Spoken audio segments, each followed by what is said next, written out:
룻기는 1장 1절에서 말하고 있는 것처럼 사사시대를 배경으로 하고 있는 책입니다. 사사시대라는 것은 이스라엘이 출애굽하여서 40년 광야 생활을 거치고 그리고 드디어 약속의 땅으로 들어가게 됩니다. 가나안 정복이죠. 그리고 나서 왕이 아니라 사사들에 의해서 통치를 받던 시대를 사사시대라고 합니다. 이 시기가 여호수아가 가나안을 정복하던 때이니까 주전한 1390년 이때부터 그리고 사울이 왕으로 세워지기까지 한 1450년까지의 한 340년의 기간이 이 사사시대입니다. 사사기 2장 10절에 보면은 이때의 영적인 분위기를 이렇게 묘사합니다. 그 세대 사람도 다 그 열조에게로 돌아갔고 그 후에 일어난 세대는 여호와를 알지도 못하고 또 여호와께서 이스라엘을 위하여 행하신 일도 알지 못하였더라. 이렇게 기록합니다. 그리고 사사기 마지막에는 결론적으로 이렇게 이야기해요. 그때 이스라엘에 왕이 없으므로 사람들이 자기 소견대로 행하였더라. 이게 이제 사사기의 전체적인 분위기입니다.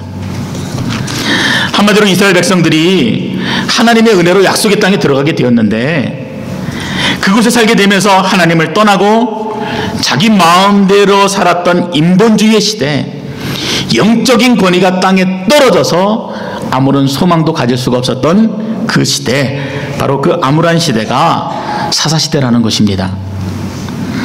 룻기는 이런 영적인 배경 안에서 이루어져 있는 말씀입니다. 영적으로 완전히 다운이 되어 있는데 오늘 본문 1절에 보면은 이 룻의 가정, 엄밀히 얘기하면은 엘리멜렉의 가정이지요. 엘리멜렉 유대인이 이 먼 모압까지 가서 살게 되었다라는 이야기로 룻기가 이제 시작이 되어집니다. 근데 여러분, 말씀을 준비하면서 제가 가장 많이 고민하고 또 다시 한번 또 주님 앞에 엎드리게 되는 기도 제목이 있습니다. 그것은 2000년 3000년 전에 일어났던 이 이야기가 오늘 나에게 그리고 우리 교회에게 그리고 여러분 개개인에게 어떠한 메시지로 전달이 되느냐 하는 것입니다. 우리가 공감하지 못하면은요, 이 이야기는 그냥 이야기로 끝나버리게 됩니다. 죽을 것 같았던 인생이 하나님의 은혜로 살게 되었다, 생명을 얻었다. 이 메시지가 나의 삶에 지금 현재 내 상황에서 어떻게 하나님의 음성으로 들리느냐 하는 것입니다. 물론 이 룻기의 말씀은요, 잃어버린 하나님의 백성들에게 그리고 소망도 없고 어떻게 살아야 될지 모르는 막막한 성도들에게 분명 희망을 주는 보석과 같은 말씀이 맞습니다. 그러나 솔직하게 보게 되는 우리 현실은요, 이와는 좀 다른 것 같습니다. 우리 현실은 룻의 인생과 같은 반전의 인생이 별로 보이질 않아요. 역전의 인생이 별로 보이지 않습니다. 사실 현실의 문제는요, 냉혹해요. 현실적입니다. 비자가 다 만료되어 가는데 다시 이 비자가 갱신될 것 같은 희망이 보이지가 않아요. 영주권을 신청했는데 1년 반이 되도록 소식이 없어요. 너무나 경제적으로 어려워서 아침마다 나와서 하나님 앞에 부르짖는데 내가 시간을 정해놓고 기도하면 하나님이 응답하실 것 같은데 한 달을 기도해도 하나님이 어떠한 사인도 주시지 않습니다. 말씀이 깨달을 때마다, 깨닫게 되어질 때마다 그래, 내려놓자, 하나님께 기도하자, 이런 마음을 가지는데 현실의 삶은 그렇지가 못해요. 말씀을 깨닫고 용서하자, 사랑하자, 그렇게 마음을 먹어도 교회 문을 나서게 되면은요, 차 타고 집에 가는 동안에 부부가 대판 싸우는 게 현실입니다. 내가 하나님과 세상을 향해서 그렇게 큰 죄를 지은 것도 아니에요. 우상을 숭배한 것도 아닙니다. 이중적인 마음을 가졌던 것도 아니고 탐욕적인 삶을 살지도 않았어요. 그렇다고 주의를 어기거나 봉사를 게을리한 것도 아닌데 현실에서 만나게 되는 삶은 늘 대답 없음, 그리고 더 오래 참아라, 그리고 더 안 좋음이라는 메시지를 자꾸 우리가 듣게 됩니다.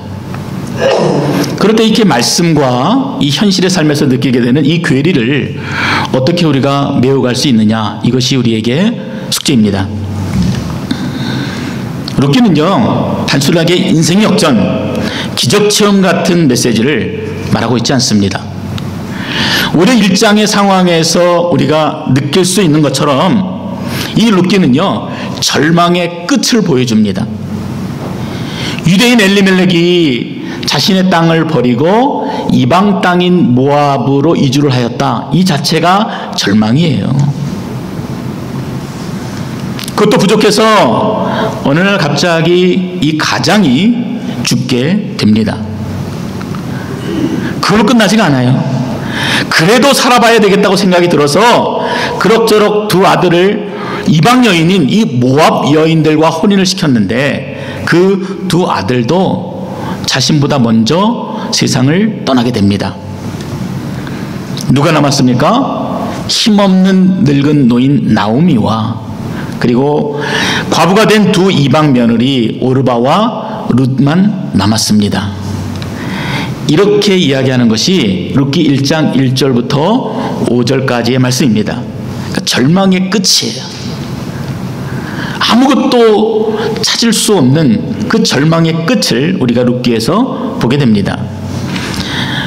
나오미가 얼마나 고통스러웠는지 13절에 보면은 여호와의 손이 나를 치셨다 이러면서 막 눈물을 흘리면서 절규하며 통곡하는 내용이 룻기에 기록되어져 있습니다. 그러나 오늘 여러분, 우리가 이 말씀을 통해서 우리가 함께 나누고자 하는 것은요, 고생 끝에 낙이 온다는 이 메시지를 여러분에게 전달하고자 하는 것이 아닙니다. 이 절망의 인생 자국자국마다 진하게 묻어있는 하나님의 섭리를 보고자 하는 것입니다. 절망의 1장에서 문제 해결의 4장으로 바로 넘어가는 것이 아니라 현실을 도피하여서 책임감 없고 실패한 모습으로 베들레헴을 떠났던 바로 그때에도, 그리고 이민을 가면 잘 될 것 같았지만 오히려 더 절망적인 상황들을 끊임없이 만나고 또 경험하게 되는 바로 그때에도 소망이 보이는 것 같지만 여전히 구걸해야 되고 또 기다려야 하는 룻기서 2장과 3장에서도 하나님은 한순간도 나를 포기하지 아니하시고 끊임없이 나를 붙들고 계셨다라는 그 이야기를 우리가 보고자 하는 것입니다. 그래서 룻기를 통해서 우리가 뭘 느끼냐면요, 그래, 이렇게 절망이 내 인생 가운데 겹겹이 쌓여도 살만한 인생이구나. 더 분명하게 말하면은 이 절망의 시대에 분명 꿈도 보이지 않고 문제가 해결될 것 같지도 않지만 그래도 내가 기대하며 살아야 될 이유를 오늘 이 룻기서에서 우리가 배우게 됩니다. 남편과 아들을 잃은 나오미가 룻과 함께 고향으로 돌아왔습니다. 그런데요, 현실은 냉혹했습니다. 분명 룻과 나오미는요, 살고자 왔어요. 근데 눈앞에 보이는 것은 죽을 일만 가득했습니다. 뭐 나오미는 그렇다 치더라도 저는 룻의 상황을 보면은요, 더 눈물이 나요. 룻은 어떤 여인입니까? 저주받은 민족이다. 그래서 유대인이 상종도 하지 않았던 이방 여인입니다. 나오미가 돌아왔을 때 사람들이 아는 체하며 이 사람이 누군지 이야기를 하게 되는데, 이 룻은 아는 체하며 위로해 줄 수 있는 사람이 전혀 없는 혈혈단신 객입니다. 유일하게 의지할 남편이 있어요? 없습니다. 자식이 있었다는 말도 없습니다. 재산이 있겠습니까? 재산도 전무합니다. 빈털터리로 탈탈 털리고 그리고 두 손으로 그냥 온 것입니다. 고향을 떠나기로 마음먹었기 때문에 돌아갈 곳도 없습니다. 낯선 사람들에게 구걸을 해야 자신도 목구멍에 풀칠을 하고 살고, 그리고 늙은 노모 시어머니도 살 수 있는 그런 절망적인 상황이 지금 룻이 처한 상황입니다. 1장 마지막에 보면은 그래서 나오미가 막 이렇게 얘기를 해요. 자신의 삶을 저주하고 자신의 이름을 막 저주합니다. 그러면서 사람들아 나를 나오미라 부르지 마라. 나를 마라라 부르라. 하나님이 나 자신을 너무나 괴롭게 해서 내가 지금 죽을 것 같다. 이러면서 막 울부짖는 내용이 1장 마지막에 나타납니다. 근데 여러분 이 나오미와 룻의 마음이 이해되어지지 않습니까? 저는 막 공감이 되어져요. 막 이해가 되어집니다. 왜 나오미는 하나님을 아는 사람이고 믿음이 있는 사람인데 왜 신앙으로 이겨내지 못할까? 이런 마음이 아니라 그래도 오랫동안 하나님을 알았으니까 그래도 믿음을 가지고 견디고 이겨내야지 이런 마음이 아니라 그 나오미가 가지고 있는 고통과 룻이 처한 그 절망적인 상황들이 막 공감이 되어지고 이해가 되어지는 것이에요. 교회에서 잠깐 여러분들의 얼굴을 뵙고 인사를 나누면은요 다 잘 지내는 것 같습니다. 다 행복하신 것 같아요. 물론 그런 분도 계세요. 근데 제가 신방을 가고 또 사업체를 방문할 때마다 느끼는 것은 훨씬 더 어려운 분들이 많다라는 것입니다. 이 나오미와 룻 같은 분들이 너무나 많으세요.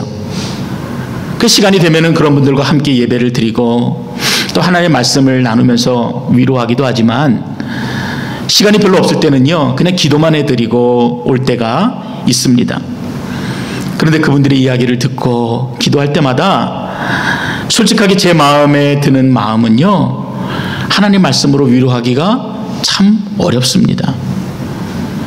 뭔가 희망이 보이지가 않아요. 오랫동안 고통 가운데 신음하는데 하나님이 사인을 주시지가 않습니다. 그냥 보면은 절망밖에 보이지가 않아요. 이런 분들에게 기도하십시오. 말씀 보십시오. 성경에 답이 있습니다. 이런 말을 하지를 못합니다. 아마 고통의 때를 지나신 분들은 제가 지금 말씀드리는 이 내용이 어떠한 마음인지 충분히 공감하리라고 생각합니다.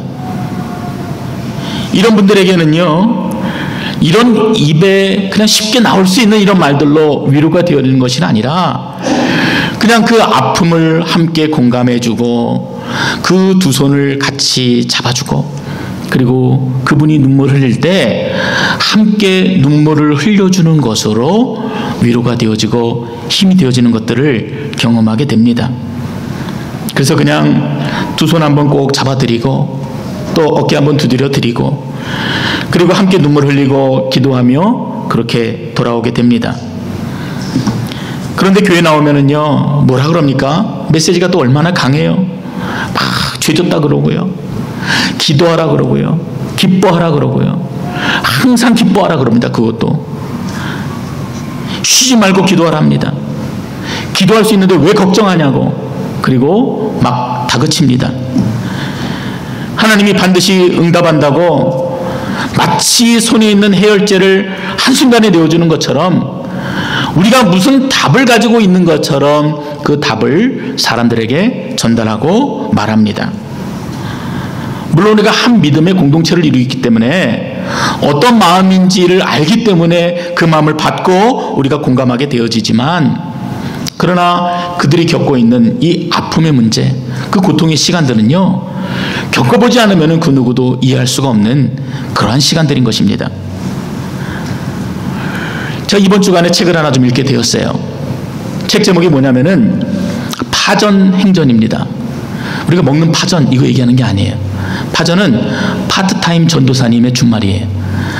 어느 파트타임 전도사님 20대 초반의 전도사님이 부모님을 그러니까 아버지를 초등학교 6학년 때 먼저 보내고 그 굉장히 어려운 가정 환경 속에서 자라게 되었어요. 그리고 이분이 이제 신학교까지 들어가게 되었어요.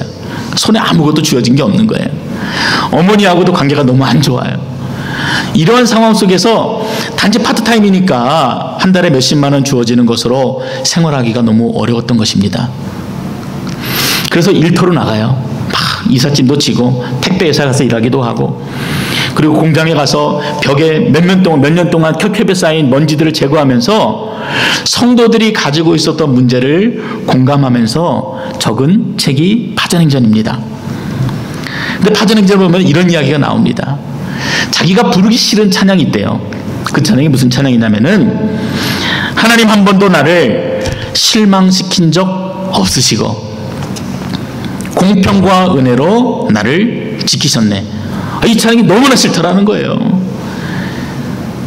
성도들에게 설교는 그렇게 하지만 내가 지금 느끼는 삶의 현장은 하나님이 전혀 공평하지도 않고 하나님 나에게 맨날 실망만 주시는데 한숨만 나오게 하시는데 그 찬양을 그냥 그 가사 그대로 부를 수가 없었다는 것입니다.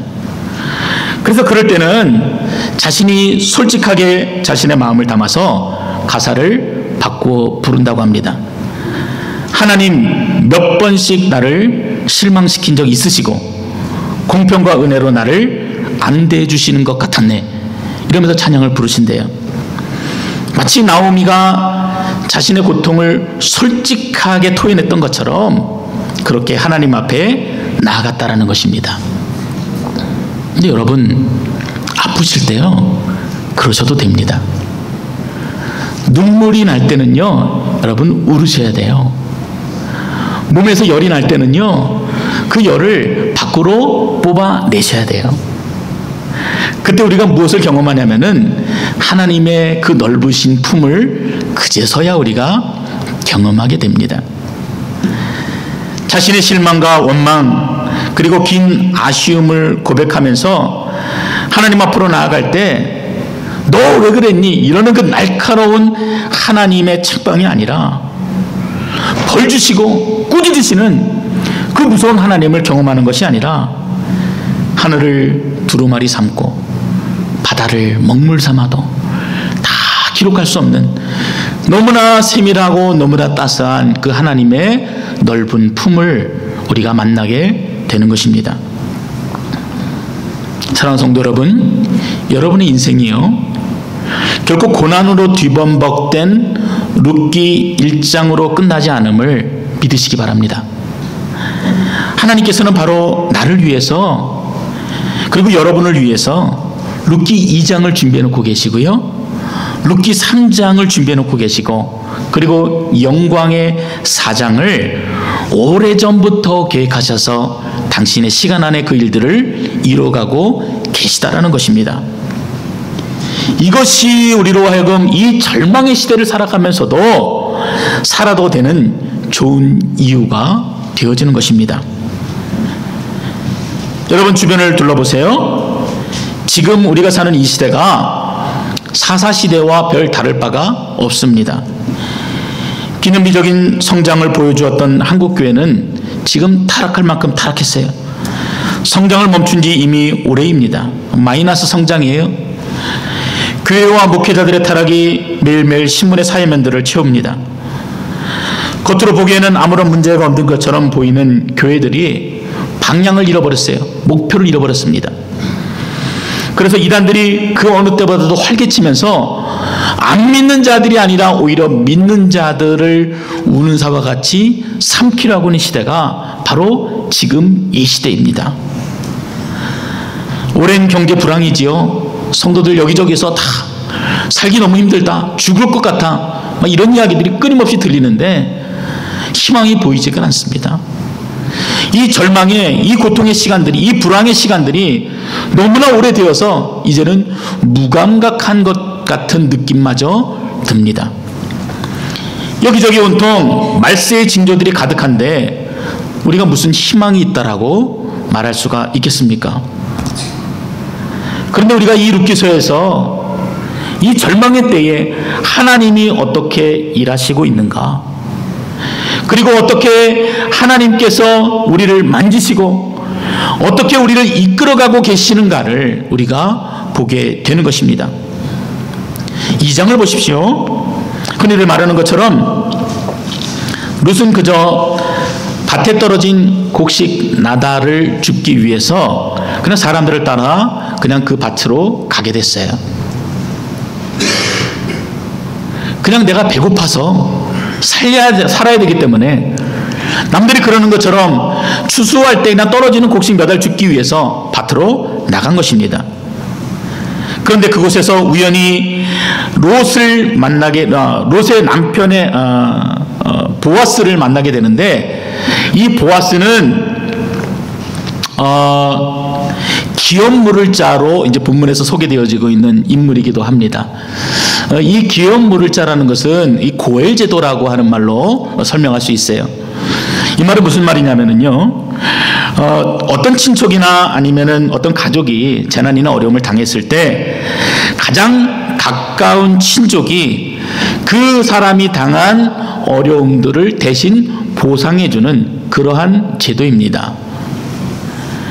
그냥 룻은 우연히 밭으로 나온 것 뿐인데, 하나님께서 그 기업물을 자 보아스를 이 룻에게 붙여 주셨다라는 것입니다. 생계가 어려워요? 먹고 살기 힘듭니다. 그러니까 가지고 있는 것들을 다 팔아서 겨우겨우 살게 되었어요. 근데 그마저도 다 잃어버리고 나니까 이제는 아무런 희망조차 찾을 수 없는데, 그때 어떤 일이 발생하냐면은 이 기업물을 자가 나타나서 어려울 때 팔았던 그 밭들을 자기 돈으로 사서 그리고 이자에게 다시 돌려주는 제도가 바로 이 고엘 제도입니다. 마치 개인 파산 회생 절차와도 같은 제도가 이 고엘 제도인데, 룻은 우연히 그 밭으로 갔는데 하나님께서는 마침 보아스를 그 밭으로 보내셔서 룻을 만나게 하시고, 그리고 수많은 사람들 가운데서, 부자잖아요. 밭에 얼마나 많은 사람들이 함께 수확을 하며 기쁨을 나누었겠습니까? 그런데 그 많은 사람들 가운데서 곡식을 줍고 있는 룻을 발견할 수 있는 은혜들을 허락하십니다. 이것이 바로 세밀한 하나님의 섭리예요. 우리가 잘 깨닫지 못하는 하나님의 은혜들입니다. 우연히 거듭되는 우연이라고 생각하지만, 오늘 이 2장 4절에는요 그 단어가 뭐라고 표현되어 있냐면은 마침이라는 단어로 표현되어 있습니다. 나는 우연히 갔어요. 나는 우연히 교회 갔어요. 나는 우연히 뭘 했어요. 어떤 기대도 소망도 가지지 못하고 그 일들을 하게 됩니다. 룻이 밭에 곡식을 주스러 갔을 때 여러분 무엇을 기대할 수 있겠습니까? 그냥 내가 줍는 것으로 내 시어머니와 함께 그냥 밥 한 끼 따뜻하게 먹는 것, 그것만을 기대했던 것이에요. 다른 어떤 소망과 기대를 가지고 가지 않았습니다. 그런데 우연히 갔던 그 길에 때에 맞춰 하나님께서 보아스를 보내셨다. 그게 4절의 말입니다. 그리고 보아스의 눈에 띄게 하셨다. 그리고 보아스로 하여금 자기가 상상하지도 못하고 기대하지도 못했던 놀라운 은혜를 받게 되었다. 이 내용이 2장과 3장의 내용입니다. 오늘 이 본문의 2장에 보면은요 이런 이야기들이 나와요. 보아스가 자신의 밭에 떨어진 이삭을 이 룻으로 하여금 줍도록 그렇게 허용을 합니다. 자, 그런데 여러분 생각해 보세요. 밭에 떨어진 이 곡식을 하루 종일 줍는다고 생각해 보십시오. 얼마나 줄 수가 있겠습니까? 이 본문에 보면은 한 에바를 거두었다라고 그렇게 표시합니다. 이 한 에바는요 22리터 정도 됩니다. 열흘치 식량이에요. 그러니까 유대인들이 추수를 하면서 생활이 어려운 자, 궁핍한 자를 위해서 일부러 그 곡식들을 남겨 두었다라는 이야기가 됩니다. 한 끼만 배불리 먹어도 감지덕지인데, 하나님께서는 룻을 그 밭으로 보내셔서 보아스를 만나게 하시고 마음대로 줄 수 있는 은혜를 허락하시고, 그래서 한 끼 식사가 아니라 일주일치 식량을 거저오게 되는 놀라운 은혜를 받은 것입니다. 근데 그것만이 아니었어요. 추수를 마치기까지 이 보아스의 밭에서 함께 거둘 수 있도록 그렇게 허락합니다. 룻이나 나오미가 이런 일들을 상상해나 했겠습니까? 상상 못했습니다. 나오미가 모압에서 남편과 두 아들을 잃고 남은 두 며느리와 무슨 생각을 했겠습니까? 졸지에 남편을 잃고 남편의 고향으로 오게 된 룻에게 무슨 기대가 있겠습니까? 그러나 룻기는 그 소망 없는 상황에서도 우리가 하나님의 그 오묘한 섭리를 기대하게 하는 그 은혜가 있는 것입니다. 모든 사람들이 자신의 소견대로 옳은 대로 행하는 이 마지막 때에 믿는 자들이 어떠한 기대를 가져야 되는지, 어떠한 소망을 가져야 되는지 그 길들을 우리에게 보여주고 있는 것입니다. 우리가 오늘 본문을 한 군데를 더 보았습니다. 룻기 4장입니다. 거기에는 또 놀라운 하나님의 계획이 있어요.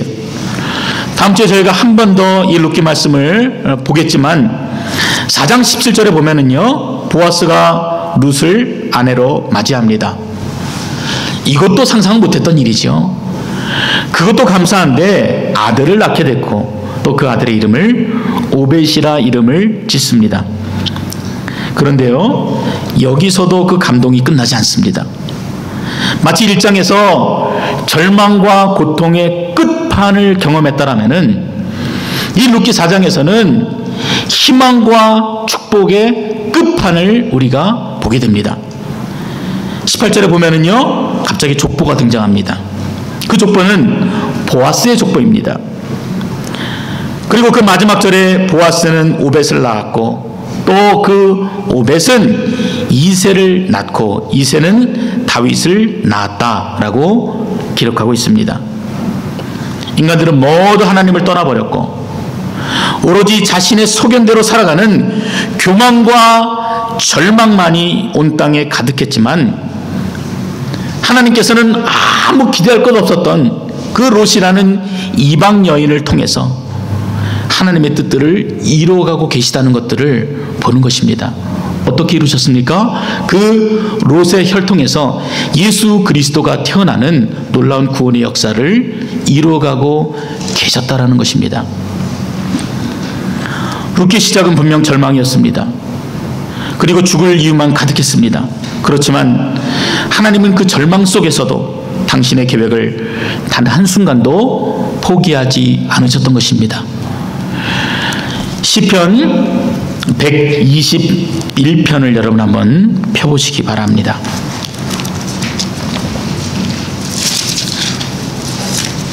시편 121편입니다. 897페이지.